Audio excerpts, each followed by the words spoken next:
लोकांसाठी लढणाऱ्या माझ्या भावांकडे जाऊन त्यांच्या नोंद काय आहेत ते आणि ते सरकारच्या समोर मांडण्यासाठी त्याला शब्द दिले। मी सुद्धा सरकारला उद्या सरकारच्या समोर मांडणार आहे हे आपल्याला या निमित्ताने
आता कारण सरकारने आम्ही विरोधी पक्ष आहे मी आलेली आहे की वंचितांची लढण्याची वसा मुंडे साहेबांनी दिला ते म्हणून मी आलेली आहे आणि मी काहीही न करत आले कारण 2 दिवस झाले मी अत्यंत विचित्र तीव्र दुःखी भावनांना सामोरे गेलेले आहे। मला भेटल्यापेक्षा आता आमचे म्हणून लक्ष्मण रडायला लागले लक्ष्मणाला काय वाटतंय तुम्हाला काही 4 लोकांनी आत्महत्या केल्या होत्या परवानंतर मला पाहून रडू येते परिस्थिती हाताळत असल्यामुळे मी असा विचार केला कुठे राजकीय वळण नाही लागलं पाहिजे मी फक्त माझ्या वंचित लोकांसाठी लढणाऱ्या माझ्या भावांकडे जाऊन त्यांच्या नोंद काय आहेत ते आणि ते सरकारच्या समोर मांडण्यासाठी त्याला शब्द दिले. आणि असं मी हे सरकार आलं कारण मनोरंजन कृषी मंत्री आहेत, पालकमंत्री आहेत. त्यामुळे आता सरकारला मला टिकटोन मंत्र्याची गरज नाही. मनोरंजन सांगते की सरकारकडे बंद आम्ही तुमच्या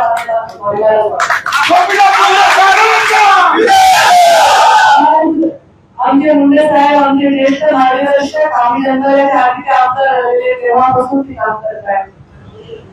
आज यांचं म्हणणं ऐकावं सर्वांनी ही सर्वात महत्वाची माझी मागणी आहे. आंदोलन या राज्यात देशात कोणीही कर्तव्य लोकशाही त्यांचा अधिकार आहे. या आंदोलनाला कायद्याच्या चौकटीपासून कसा न्याय देणं हे सरकारचं कर्तव्य आहे. त्यामुळे प्रत्येक आंदोलनाला न्याय देण्यासाठी त्या आंदोलनांना तेवढं सन्मानही देण्याची आवश्यकता आहे आणि त्याला गांभीर्याने देण्याची आवश्यकता आहे. मला असं वाटलं की इथे सुद्धा मोठ्या मोठ्या नेत्यांनी येऊन यांचं ऐकलं पाहिजे आणि यांना न्याय देण्याची भूमिका घेतली पाहिजे.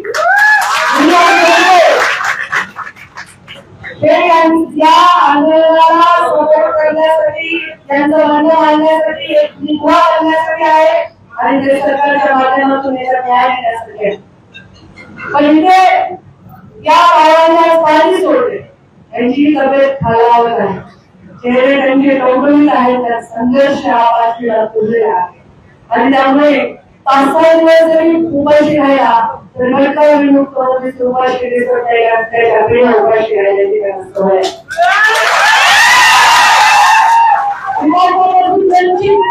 डोंगर कपाळात जाऊन जीवन बनवणारा हा माझा सामान्य वंचित असा समाज, त्या समाजाचे काय आवाज आहे आवाज ऐकायलाच पाहिजे सरकारने असा माझा आग्रह. मुख्यमंत्री एकनाथ शिंदे दोन्ही उपमुख्यमंत्री यांना माझी विनंती आहे. त्यांचा भावांनी दोघा भावांनी मागण्या मांडल्या त्या मागण्यामध्ये अनेक मागण्या आहेत. पण ओबीसीच्या आरक्षणाला सरकार कसा नाही लागत आम्हाला समजावून सांगा. पद्धतीने सर्टिफिकेट ओबीसीचे मिळत असतील तर त्याचा एक श्वेतपत्रिका काढून त्याच्याबद्दल निर्णय घ्या ही साधी मागणी आहे.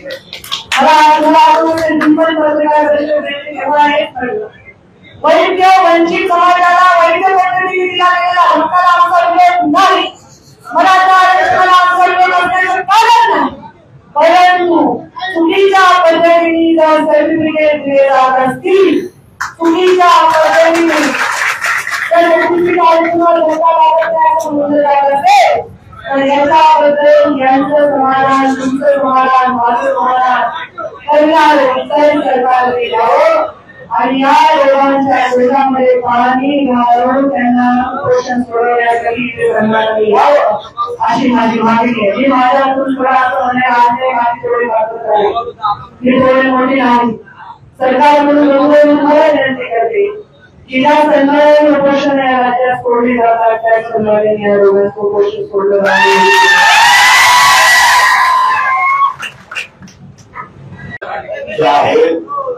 त्या टाइमनी या ठिकाणी माझ्याकडून सरकारमध्ये मंत्रिमंडळामध्ये मी असल्यामुळे अपेक्षित तीच भावना या ठिकाणी मी सुद्धा सरकारला या सरकारच्या समोर मांडणार आहे हे आपल्याला या निमित्ताने मी आजही या ठिकाणी माझ्या दोन्ही बंधूंना उपोषण करताना भेट देण्यासाठी आलो आणि भेट देताना भलेही मंत्रिमंडळात मी मंत्री असलो तरी आज भेट देताना माझी भावना नक्कीच वेगळी आहे आणि ती भावना माझी आपण सर्वजण समजून घेऊ. त्यांनी सांगितल्याप्रमाणे आमचा कुणालाही कुठल्याही गोष्टी आरक्षण देण्यासंबंधी विरोध नाही. ही भूमिका सरकारने सुद्धा वारंवार स्पष्ट केलेली आहे. पण सरकारने वारंवार स्पष्ट केल्यानंतर सुद्धा बहुसंख्य समाजामध्ये जर गैरसमज या बाबतीत होत असेल तर सरकार म्हणून आम्ही त्या ठिकाणी स्वयंस्पष्ट या ठिकाणी नेमकं काय करणार हे सर्वच समाज बांधवांना सांगितलं गेलं पाहिजे. ही भूमिका या ठिकाणी माझी सुद्धा. म्हणून मी माननीय मुख्यमंत्री माननीय दोन्ही उपमुख्यमंत्र्यांना आज ज्या काही मागण्यासाठी आमचे दोन संघर्ष योद्धा इथं घोषणा दिसले त्या मागण्या सरकारकडे मांडणार आहे. आजपर्यंत ज्या ज्या आंदोलनाला या देशात या राज्यात जो सन्मान मिळाला तो सन्मान या आंदोलनाला नाही, या दोन आंदोलनकर्त्याला नाही, तर यांनी ज्या मागण्या केल्या त्या मागण्याला सरकारने दिला पाहिजे ही भूमिका ही खरी गोष्ट आहे की असा प्रसंग अशी वेळ या पूर्वी महाराष्ट्रात कधीच कुणावर येऊ नये. पण ती मधल्या काळापासून ज्या पद्धतीने यायला लागली ही परिस्थितीचा विचार सुद्धा सरकारला करावा लागेल आणि सरकारमध्ये राहून सरकारला विनंती करून सरकारला या ठिकाणी मी आपली भूमिका स्पष्टपणाने सांगणार आणि आजपर्यंत देशातल्या आणि राज्यातल्या ज्या ज्या आंदोलनाला आणि त्या आंदोलनाच्या मागण्याला सरकारने सन्मान दिला तो सन्मान या आंदोलनाला या त्यांच्या मागण्याला सुद्धा सरकारने दिला पाहिजे.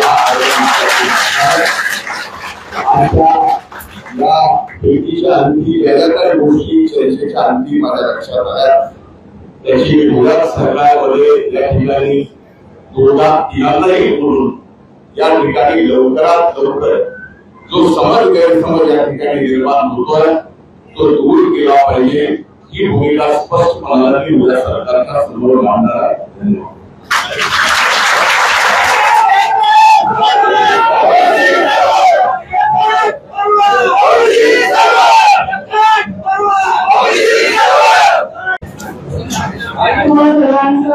एका गोष्टीसाठी विनंती करणे कारण तुम्ही बोलत होता तुमच्या आयुष्यावर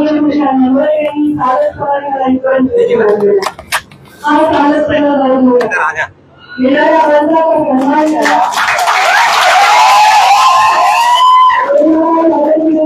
वापरू नका. कोणी आपल्या हाताखाली काम करते असं त्यांना वापरू नका.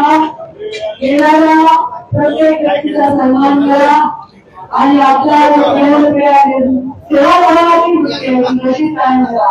एवढी मला बोलत होते मी बघितलं नंबर आहे आणि आपल्याला कुठेही त्यांच्या बोलण्यामध्ये अंधार नव्हता, कुठेही त्यांच्या बोलण्यामध्ये उघडपणा नव्हता, कोणत्याही कुठे माणूस कायम बोलण्याची भाषा नव्हती.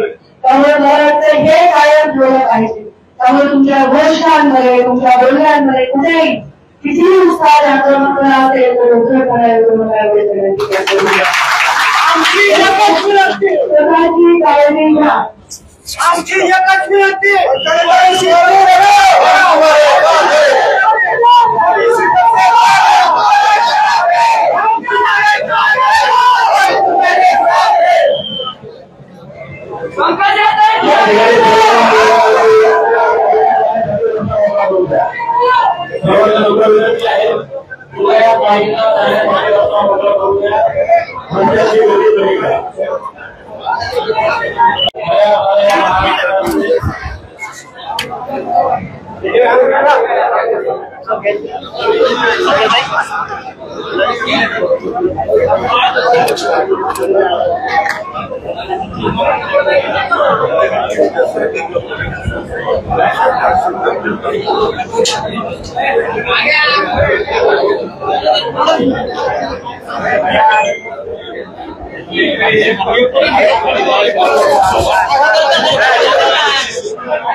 महाराष्ट्रातील सर्व बातम्यांचे विश्वासार्ह व्यासपीठ सकाळच्या सर्व सोशल मीडिया प्लॅटफॉर्मला लाईक, फॉलो आणि सबस्क्राईब करा. तसंच सर्व नोटिफिकेशनसाठी बेल आयकॉन प्रेस करायला विसरू नका।